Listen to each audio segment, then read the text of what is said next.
Bonjour, adjudant Philippe. Je travaille au service technique de la patrouille de France depuis 9 ans. Avant, j'étais à Dijon sur Alpha Jet aussi.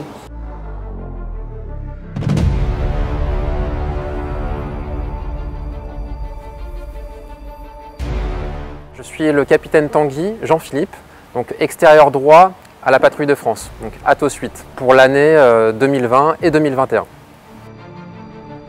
Alors je suis mécanicien vecteur pour la patrouille de France. Et je fais plus spécifiquement l'entretien pour les moteurs à la patrouille. Alors mon premier contact avec le modèle réduit, ça a été dans le club de Lutzeuil-les-Bains. J'ai pu faire de la double commande avec les moniteurs du club. Et là voilà, ça a été le déclic. C'était le début de mon envie de faire une carrière dans l'aéronautique. J'ai attrapé le virus. Dès mon plus jeune âge, vers 5-6 ans, j'ai été avec mon papa donc, au salon de la maquette à Porte de Versailles. Et j'ai découvert l'univers de l'aéromodélisme. Et ensuite, vers 8-10 ans, j'ai acheté mon premier planeur et je le faisais voler à Bennes, en région parisienne. Mon premier modèle, c'était un Cessna Cardinal. Il a souffert comme beaucoup d'avions de début, mais j'ai fait mes premières armes dessus. C'est une passion c'est un virus qu'on attrape à vie, je pense.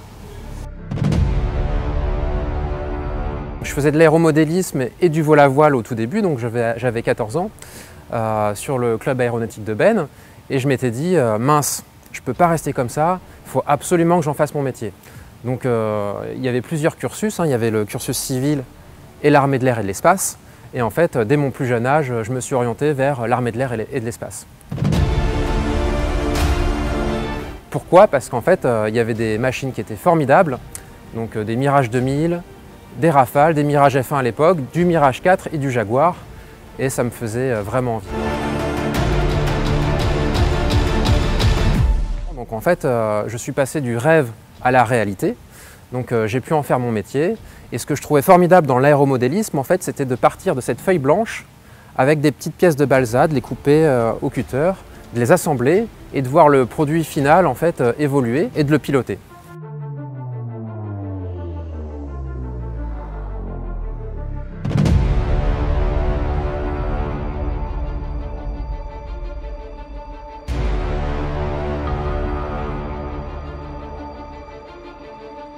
Il y a eu un réel déclic avec la pratique du modèle réduit.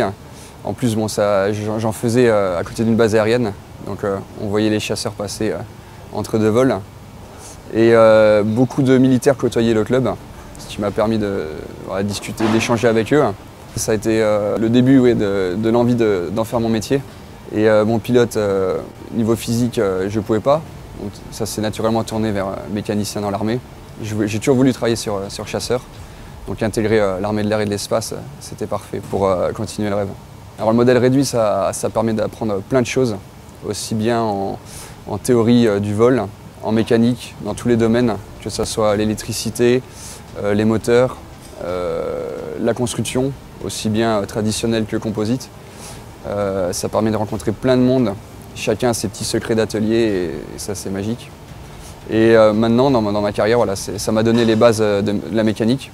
Dès le plus jeune âge, on bricole nos machines et après on passe sur les vraies machines et là on poursuit le plaisir.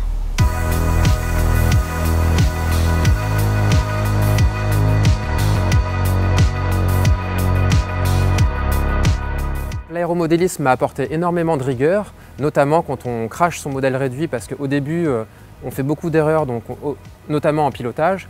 Donc là, il y a des réparations à faire et si ces réparations sont mal effectuées, le modèle réduit volera moins bien. Donc de la rigueur, du travail, de la passion et de la précision. C'est ces valeurs-là qui m'ont amené à aimer l'aéromodélisme.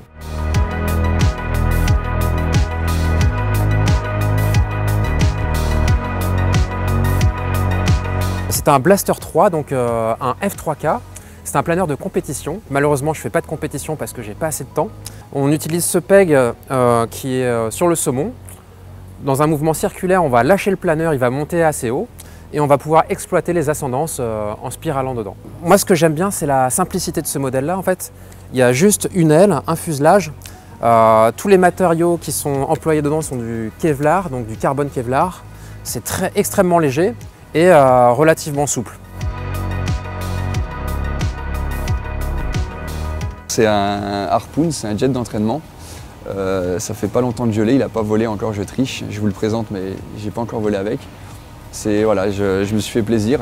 Je me suis offert un modèle réduit avec un micro-réacteur. Ça monte entre 300 et 400 km/h, donc ouais, c'est complètement différent. C'est un jet d'entraînement avec un micro-réacteur et on a une tuyère vectorielle. Il faut croire en ses rêves, rien n'est inaccessible, donc n'hésitez pas, rapprochez-vous des clubs, des fédérations ou de passionnés autour de vous et ça donnera le petit coup de pouce. L'aéromodélisme, c'est accessible. En fait, l'aéromodélisme peut amener à être mécanicien, pilote, contrôleur, pompier. En fait, il y a plein de domaines qui sont fantastiques à découvrir au travers de l'aéromodélisme. Je pratique toujours l'aéromodélisme et j'ai la chance d'avoir 2 fils de 5 et 8 ans et j'ai envie de leur transmettre à mon tour donc, cette passion vers l'aéronautique. Et je trouve que l'aéromodélisme, c'est un bon départ.